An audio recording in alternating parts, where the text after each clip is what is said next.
जगतसिंहपुर जिले में हस्तशिल्प कारीगरी महिला और हस्तशिल्प कारीगरी मानकर खुशी लहरी खेल जाइए। बहु हस्तशिल्प कारीगरी मान निज गोड़े ठिया कर समस्त को साहाय्य कर महानायक आज पहुंची जगतसिंहपुर जिले में निज माटी में अनेक किसी हस्तशिल्प कारीगरी मान किसी आउ कि अधूरा रही निश्चिंत पूरण करेंगे आशा रखिंट आसबू संभव हो पारि आम जगतसिंहपुर मान्यवर मंत्री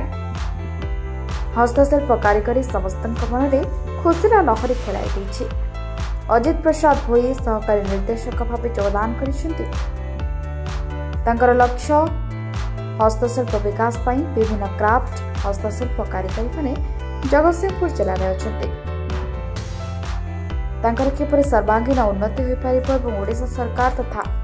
भारत सरकार को जहाँ सब योजना अच्छे किपर ठीक भाव में तार लाभ उठाई पारे से प्रयास जारी रही जिला जगतसिंहपुर जिला मो माटी मो गाँव किपर उन्नति हो पार आम विभाग साहाय्य करने सहकारी निर्देशक अजित प्रसाद भोई निज वक्तव्य रखिंट। अजित प्रसाद भोई मु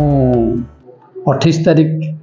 गत 28 तारिख दिन गतकाली 28 तारिख दिन मु सहकारी निर्देशक हस्तशिल्प विभाग रे जिला हस्तशिल्प कार्यालय रे सहकारी निर्देशक भाव जगतसिंहपुर जिले में योगदान करियोछि। आम जिले में जो 5671 विभिन्न क्राफ्टर जो कारीगर भाई भौणी माने अछंती तांकर सर्वांगीन किपरि उन्नति हो पारिबो एवं ओडिशा सरकार तथा भारत सरकार जहाँ सब योजना सेमानक पई अछि से किपरि ठीक भावे सुपरिचालित हो पारिबो एवं से किपरि तांकर लाभ उठै पारिबे सेथि पई मोर निश्चित भावे प्रयास रहिबो। जेहेतु मोर ए जिला ए जगतसिंहपुर जिला